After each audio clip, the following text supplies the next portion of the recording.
Anak sebagai subjek kegiatan belajar mengajar atau KBM. Hari ini adalah hari Sabtu 5 Maret 2016. Dalam banyak kelas saya sebagai guru kadang saya lupa dan saya memperlakukan anak sebagai objek pembelajaran, objek KBM. Padahal seharusnya adalah anak sebagai subjek belajar. Bedanya apa Mr. Noel? Satu subjek, yang satu objek. Nah, kalau subjek adalah orang yang melakukan, yang menyimpulkan, yang menentukan apa yang akan dipelajari.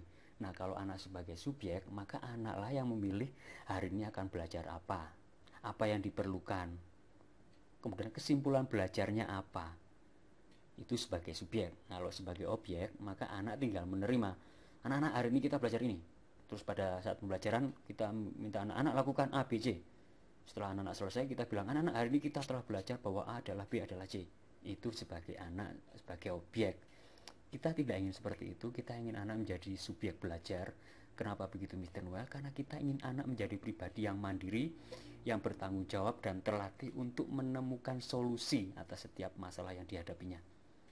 Kalau anak menjadi objek, anak hanya terbiasa menerima, menjadi pasif.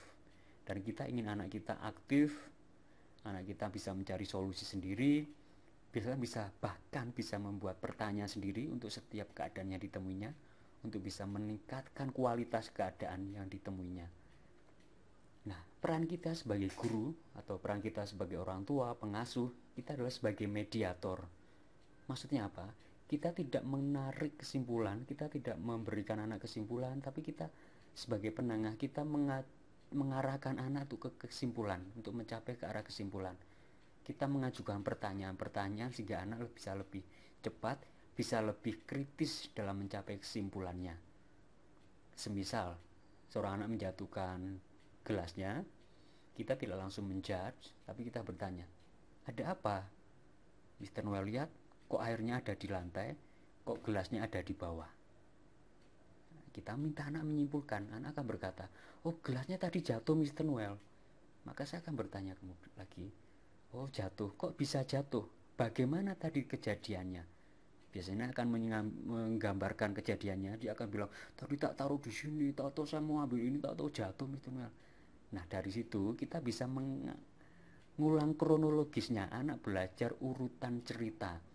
Biasanya saya akan ajak anak untuk mulai urutannya. Tadi gelasnya ditaruh di mana, apa yang kamu lakukan, sehingga anak bisa tahu bagaimana proses jatuh, kenapa bisa jatuh. Anak akan menyimpulkan sendiri dan akhirnya anak akan bisa mencari solusi.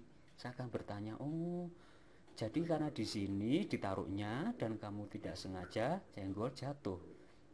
Saya akan bertanya kemudian, terus bagaimana ya supaya besok bisa tidak jatuh lagi? Dan jawaban dari anak yang timbul dari dirinya sendiri itu akan lebih mudah diingat, akan lebih besar peluangnya untuk dilakukan di masa depan. Dan itu yang kita ingin capai. Guru sebagai mediator. Ketiga, anak sumber solusi. Maksudnya bagaimana Mr. Noel? Maksudnya adalah bahwa dalam proses-proses bertumbuh, anak tentu telah diajari nilai-nilai oleh orang tua, oleh guru, entah itu melalui pelajaran kitab suci, cerita teladan nabi-nabi, di rumah juga membaca kitab suci bersama orang tua. Itu adalah sebagai bank data, bank solusi untuk anak. Saat mereka ketemu permasalahan, kita akan coba gali dari apa yang telah mereka dapatkan saat membaca kitab suci bersama orang tua, saat membaca kitab suci bersama guru, saat mendengar cerita teladan. Itu yang akan jadi kita gali dari anak-anak. Jadi anak sumber solusi, bukan kita yang menentukan, oh berarti harus gini-gini. Kenapa? Karena kitab suci berkata ini nih. Tidak.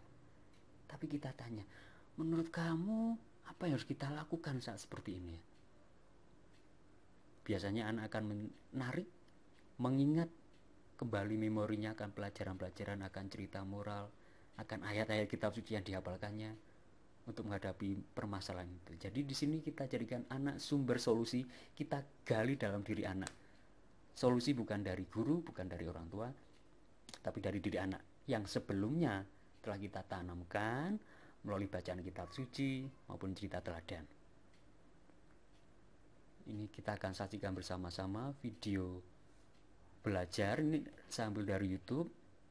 Kita akan sama-sama melihat bagaimana seorang guru ini bisa bertanya kepada anak, Langsung saja kita lihat bersama-sama.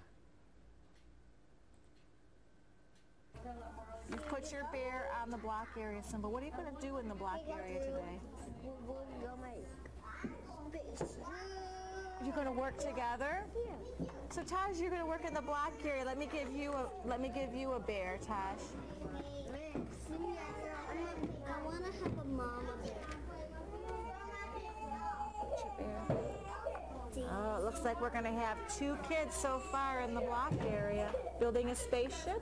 I'm going to ride with Larry. You're going to ride with Arius on the I'm going to spaceship? make a spaceship, but I don't want to make it now. You don't? Do you train? Di sini kita lihat guru ini bertanya kepada anaknya, kamu mau main di mana? Oh, saya mau main di ruang balok. Oh, mau main di sini. Terus ditanya, apa yang kamu butuhkan? Kamu akan bermain apa? Jadi di sini anak diminta inisiatifnya untuk menentukan pilihannya, apa yang akan kamu mainkan, apa yang akan kamu pelajari. Di konteks di sini video ini bermain adalah belajar. Jadi kita sering gunakan bergonta-ganti, bergantian. Kita lanjutkan. The steering wheel and the keys. And Arius is using the blocks. Okay. You get going. Panduan belajar seperti yang tadi kita lihat dari video. Panduan untuk kita sebagai guru, sebagai orang tua, sebagai pengasuh dalam menemani anak dalam tanda kutip belajar adalah dengan menggunakan pertama pertanyaan terbuka, bukan pertanyaan tertutup. Pertanyaan terbuka itu menggunakan apa, bagaimana, pertanyaan yang membutuhkan jawaban lebih dari 1 kata, lebih dari 2 kata. Bukan pertanyaan yang hanya menunggu jawaban yes atau tidak. Gunakan pertanyaan terbuka. Dan yang kedua, kadang anak menemui masalah saat mereka akan menceritakan, mengkomunikasikan apa yang akan mereka lakukan. Sering mengalami seperti itu? Kadang beberapa di antara kita mengalami hal seperti ini. Nah, walaupun anak mengalami kesulitan untuk mengkomunikasikan apa yang diinginkannya, tapi tubuhnya biasanya berkata, tubuhnya sangat jelas tuh, mau main seperti ini. Nah, seperti ininya kadang mereka belum menemukan katanya, kata yang tepat untuk menggambarkan seperti ini, maka kita terjemahkan, kita berusaha untuk menerjemahkan dari bahasa tubuhnya. Oh, mau diputar-putar ya? Oh, mau main bola? Kita coba terjemahkan bahasa tubuh anak. Panduan ketiga, mendengarkan dengan penuh perhatian. Seperti yang tadi terlihat, pikiran kita fokus kepada anak yang di depan kita. Telinga kita fokus kepada anak di depan kita. Jadi kita betul-betul memperhatikan anak. Kita melihat kata yang keluar, kita melihat ekspresi wajah, kita memperhatikan bahasa tubuh. Dari situ kita akan bisa menemani anak dalam belajar dengan lebih baik lagi. Kita sekarang akan lihat bagaimana panduan untuk kita menemani anak saat bermain.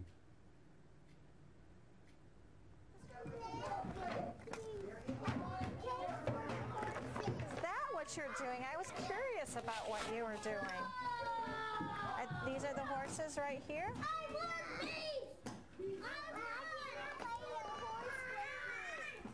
How can I help?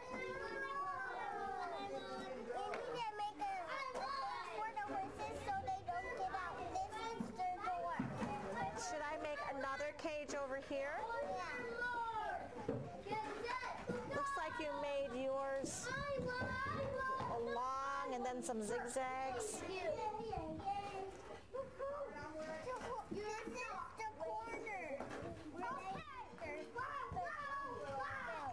Oh, that's where they eat? That where the food goes? Oh yeah, it's important for them to have water.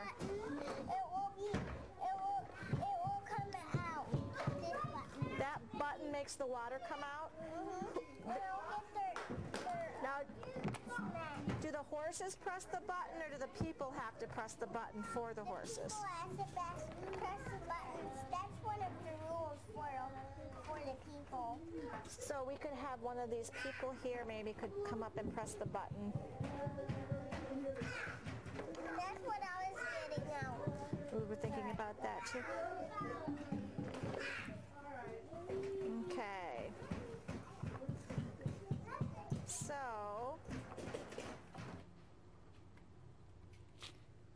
panduan bermain seperti yang tadi kita lihat. Beberapa panduan yang bisa kita gunakan saat menemani anak bermain adalah posisi tubuh, kita perhatikan. Saat anak dalam posisi duduk, kita usahakan kita juga duduk. Bahkan saya terkesan saat seorang psikolog yang juga hipnoterapis bernama Erikson. Di zamannya ini Erikson sangat sakti, bahkan bisa dibilang tidak ada kliennya yang tidak berhasil disembuhkannya. Nah, satu ketika Erikson menangani seorang klien anak yang terbelakangan mental. Semua psikolog psikiater sebelumnya kesulitan untuk membantu anak ini. Tapi Erikson berhasil membantu anak ini untuk bisa lebih baik lagi dalam menjalani kehidupannya, lebih baik lagi dalam berkomunikasi.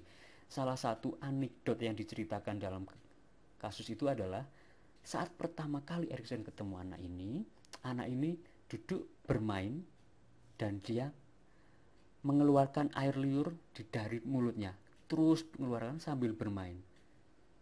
Saat Erikson melihatnya, Erikson ikut bermain, dia ikut duduk, ikut bermain, dan bukan cuma itu, Erikson bahkan ikut mengeluarkan air liur dari mulutnya. Saat anak ini melihat Erikson, dia tertegun. Dalam pikirannya mungkin begini, wah, dulu-dulu kalau papa mama main biasa saja, teater main biasa saja, tapi orang ini kok kayak saya, sama seperti saya, keluar ngecas juga. Nah, dari situ Erikson ternyata bisa klik dengan anak ini dan bisa membawa anak ini ke tingkatan komunikasi yang lebih baik lagi. Jadi posisi tubuh akan sangat berperan penting untuk mengklikkan kita dengan anak kita. Kemudian yang kedua, terlibat dalam permainan atau mengikuti aturan yang sama. Kalau anak sedang bermain mobil-mobilan, anak bilang, ini harus muternya ke arah sini.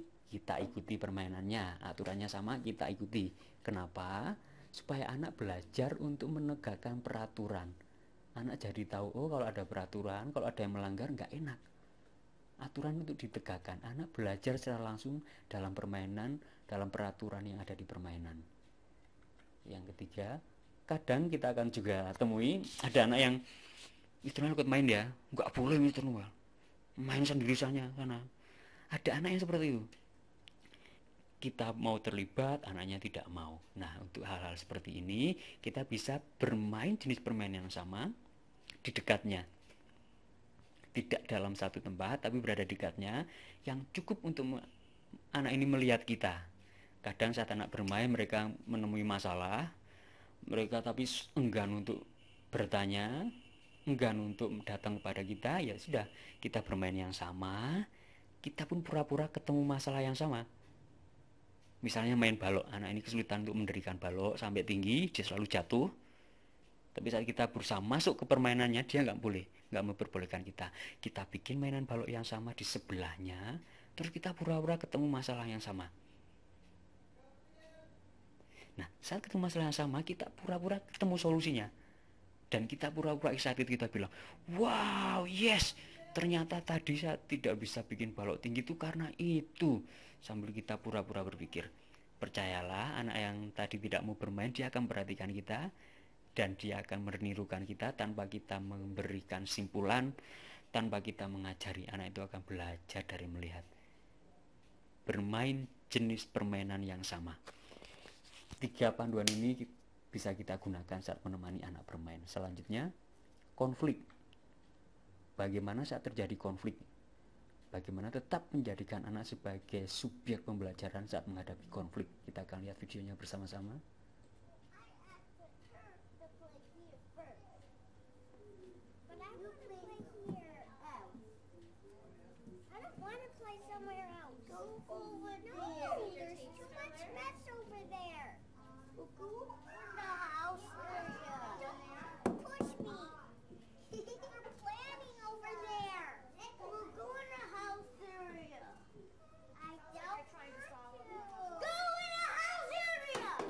Trying to solve a problem and you're talking and it sounds like your ideas aren't working for Amaya. I asked her to bring her stall over here. So you want... Saya singkat saja videonya supaya tidak terlalu lama video ini. Langsung ke panduan saat menghadapi konflik. Sering sekali anak akan menghadapi konflik saat bermain, saat belajar, atau saat apapun itu. Panduan untuk kita adalah yang pertama, saya langsung munculkan. Pertama adalah tengahi terlebih dahulu. Saat konflik biasanya anak akan mulai meningkat emosinya, dan kita harus segera menengahi supaya tidak ada kekerasan secara verbal, secara fisik. Kita tengahi dulu. Setelah anak tengah, kita observasi. Observasi itu apa? Observasi adalah apa yang kita lihat, apa yang kita dengar, apa yang bisa kita tangkap dengan panca indera kita. Kita katakan, Mr. Noel, dengar tadi kamu berteriak untuk menyelesaikan masalah, tapi sepertinya solusi darimu tidak bisa memuaskan temanmu. Kita katakan apa yang kita lihat. Kita akan, kalau konflik biasanya ada terlibat dua pihak, kita akan bertanya sama-sama, pihak A dan pihak B. Tapi kita akan bertanya dulu dari satu pihak dulu, observasi apa yang kita lihat, kemudian kita tanya apa yang kamu rasakan. Kamu terlihat marah, benar? Setelah itu kita bisa ungkapkan lagi apa yang kamu butuhkan sehingga kamu marah. Kita marah, merasakan emosi karena ada kebutuhan diri kita yang tidak terpenuhi. Jadi kita mencoba menggali kebutuhan apa yang belum terpenuhi.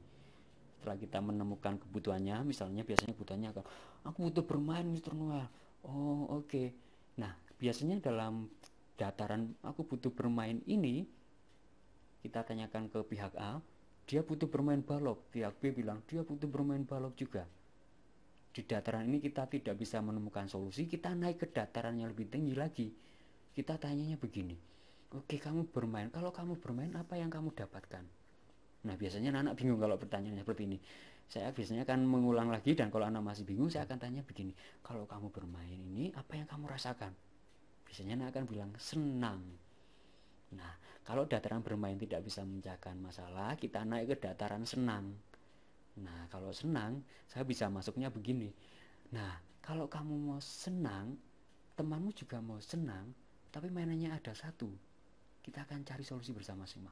Kira-kira apa ya supaya kamu tetap senang, temanmu tetap senang, dan mainan ini bisa digunakan bersama-sama? Ada solusi tidak? Kita tanya ke pihak yang berkonflik, konflik pihak A, pihak B. Kalau ketemu solusinya, sudah langsung rekonsiliasi. Rekonsiliasi itu bisa bersalaman atau bermain kembali bersama-sama. Kalau dari pihak A, pihak B tidak menemukan solusi, kita bisa bertanya ke teman yang ada di kelas. Kita bertanya ke komunitas. Teman-teman, ada yang bisa memberikan solusi? Kalau di antara teman sekelas itu ada nemu solusi, langsung ke rekonsiliasi. Kalau ternyata di antara teman sekelas tidak ada solusi juga, kita bisa memberikan masukan. Kita sebagai pihak terakhir yang memberikan masukan, ya Bapak Ibu. Jadi pertama, tengahi, observasi, katakan apa yang kita lihat, kita dengar, tanyakan perasaannya, tanyakan kebutuhannya, kita cari solusi bersama yang memuaskan pihak A dan pihak B. Setelah ketemu solusi, rekonsiliasi. Kita lanjut. Sekarang bagaimana dengan emosi? Bagaimana cara kita memperlakukan anak sebagai subjek belajar saat anak merasakan emosi yang kuat? Sedih, marah, takut. Apa yang harus kita lakukan? Kita akan lihat videonya bersama-sama.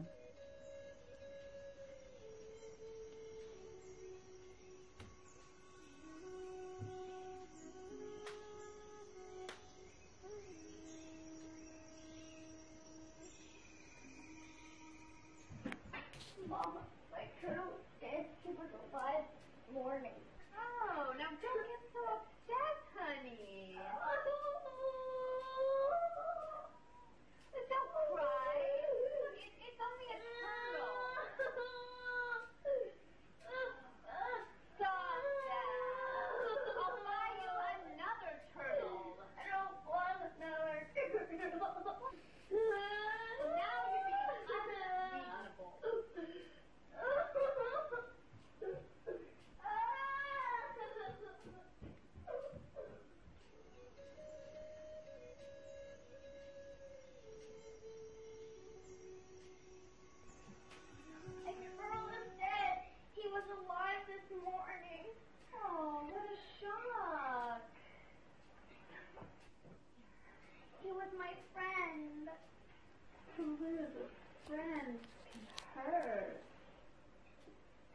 remember the trick?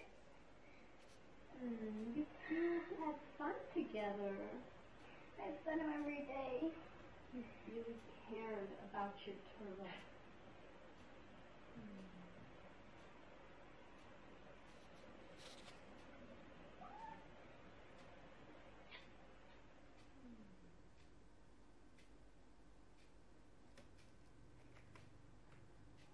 Panduan untuk membantu anak-anak sebagai subjek pembelajaran saat menghadapi emosi. Dari video tadi kelihatan jelas ya bagaimana bahwa perasaan anak itu sangat penting untuk anak. Dan saat kita mengakui, merasakan apa yang anak-anak rasakan, anak-anak juga mulai bertumbuh emosinya. Jika saat dewasa nanti anak-anak akan peka emosi. Beberapa poinnya adalah kita harus ingat perasaan anak penting. Jadi kita tidak boleh mengabaikan, tidak boleh menganggap sepele, tidak boleh berkata, alah gitu aja, cuma kura-kura nanti saya belikan lagi. No. Perasaan bagi anak sangat penting. Seperti halnya kita, perasaan kita akan sesuatu kan penting bagi kita. Mungkin bagi anak-anak terlihat nggak penting, tapi bagi kita penting. Karena itu kita boleh menganggap yang sama juga bagi anak-anak penting, maka kita anggap itu penting juga bagi kita. Kita tampung, kita terima, kita kenalkan nama perasaannya. Kamu merasa sedih, kecewa, marah, takut. Dan kadang dengan memperkenalkan nama perasaan itu, anak jadi mengenal, anak akan jadi lebih tenang lagi, lebih lega. Nah, saat di yang poin ketiga, share pengalaman kita, ini adalah terutama panduan saat menghadapi emosi marah yang sangat kuat atau emosi sedih yang sangat kuat. Saya masih ingat waktu murid saya, dia sangat mudah terbakar emosinya, dia mudah marah. Satu ketika dia sangat marah sampai dia tangannya menggenggam erat seperti mau memukul, terus dengan gigi gemerutuk. Saya kaget sekali, saya jarang sekali melihat anak-anak semarah itu. Saya pegang tangannya, anak yang berkonflik sudah kabur ke kelasnya. Udah, saya selesaikan dulu dengan anak ini. Saya pegang, kemudian saya tanyakan, saya observasi dulu, itu kenapa itu kamu marah? Dia nggak menjawab, dia tambah kruk. Terus saya bertanya, apa yang kamu rasakan? Tambah marah dia, tambah kruk. Saya tambah bingung, waduh ini solusinya apa? Langkah-langkahnya sudah saya lakukan, tapi kok nggak ketemu. Saya ingat ada satu lagi caranya, share pengalaman kita. Saya bilang ke dia, Mr. juga ingat Mr. dulu pernah marah sekali. Saya bilang begitu sambil muka marah, tangan saya genggam, gigi saya ikut gemeretuk seperti dia persis, cuma lebih besar kan saya kan, jadi lebih menakutkan mungkin. Saya gitu. Dan saat saya memunculkan emosi itu, saya bilang ke dia, Mr. pernah marah sekali. Mendadak anak yang tadinya marah ini melongo. Tadinya tangannya menggenggam erat, tangannya jadi biasa, turun, dan dia melihat saya dengan kagum, seolah-olah berkata, oh jadi marah itu enggak apa-apa, itu normal. Saya teruskan saat itu, saat anak ini melihat saya seperti itu, saya bilang, Mr. Noel marah sekali, rasanya pengen mukul. Tapi Mr. Noel ingat, kalau memukul, Mr. Noel jadi enggak dapat apa yang Mr. Noel inginkan, malah dapatnya dimarahi. Ya sudah, Mr. Noel enggak jadi pukul. Nah, saat saya berbagi seperti itu, anak biasanya akan jadi turun. Karena dia jadi mengerti bahwa emosi itu normal. Marah pun tidak apa-apa selama kita menyalurkannya dengan cara yang benar. Panduan emosi, perasaan anak penting, nama perasaan dikenalkan, kemudian kadang kita perlu share pengalaman kita seperti anak saat menghadapi emosinya itu. Selanjutnya, kesalahan. Sudah cukup panjang nih videonya, saya akan langsung saja ke panduan kesalahan. Saat menghadapi kesalahan, anak yang berbuat kesalahan, bagaimana cara kita membantu anak sebagai subjek pembelajaran untuk mendapatkan pembelajaran dari kesalahan yang dilakukannya. Yang pertama, panduannya adalah kita tidak memberi label. Seperti, kamu ini anak pemalas, selalu begini, pasti kamu begini-begini. Nah itu, ini sudah umum ya Bapak Ibu, kita tidak memberi label. Kita ingat saat kita pakai kata selalu, pakai kata pasti, langsung itu alarmnya dinyalakan, ding ding ding ding ding. Jangan lagi berkata seperti itu. tahan. Saat kita memberi label, kita jadi seolah memberi identitas kepada anak, dan kita nggak ingin itu kan. Yang kedua, kenali perasaan. Saya ingat anak murid saya terlambat beberapa kali, saya kasih semangat, motivasi untuk tidak terlambat, dan padahal saya tidak menyalahkan Bapak Ibu ya. Dan saat anak ini ketemu saya di tangga, dia terlambat, dia tidak berani memandang mata saya. Dia memandang ke bawah, tidak mau menyapa saya. Anak ini merasa takut. Jadi biasanya saya akan pegang, halo, kamu terlambat, apa yang kamu rasakan?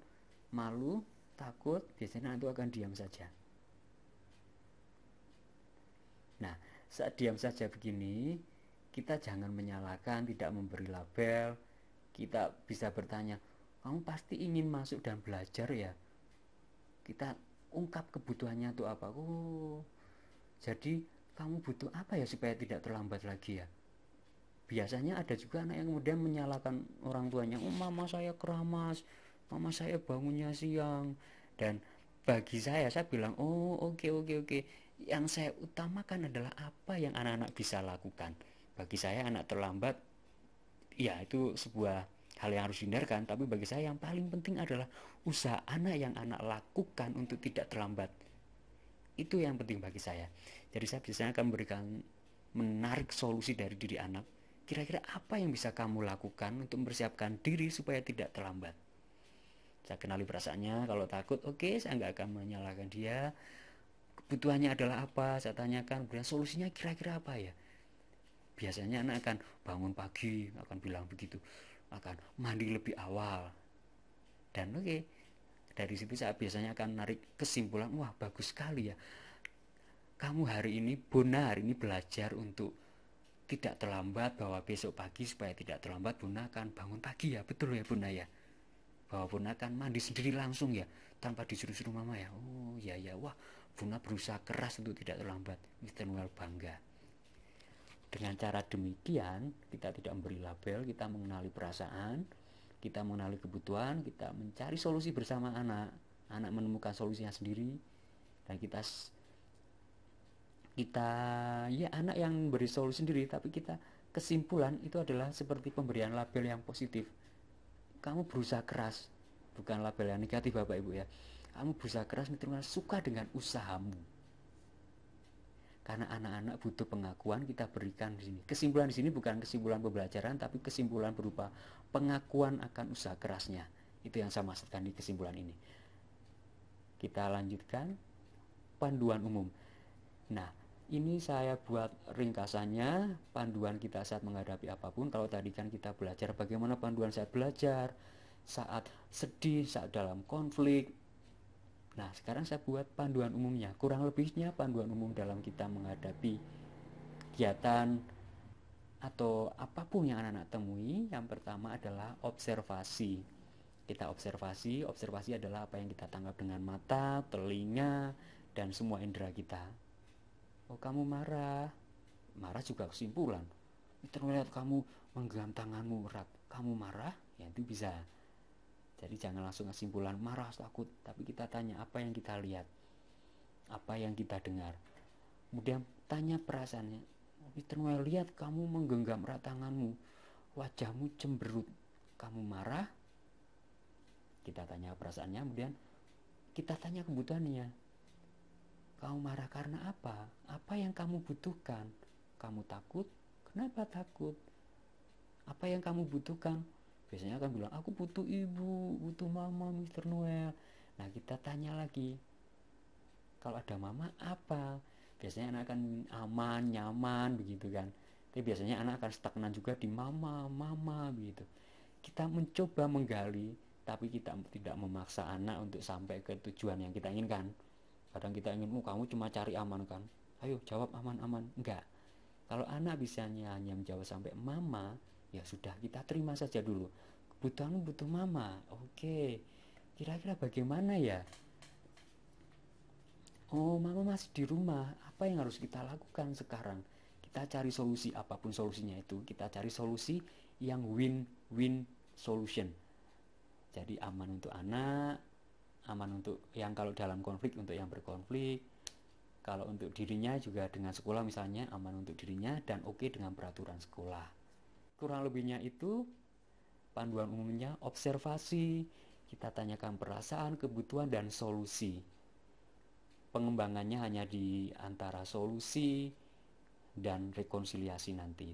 Jadi saat kita menghadapi apapun kejadian dengan anak-anak, kita tidak langsung menjudge, kita observasi dulu apa yang kita lihat, kita tanyakan ke anak, betul ini yang kamu rasakan? Apa yang kamu butuhkan? Dan kalau ada butuh solusi, misalnya dalam konflik, kita carikan solusi. Semoga membantu dan terima kasih.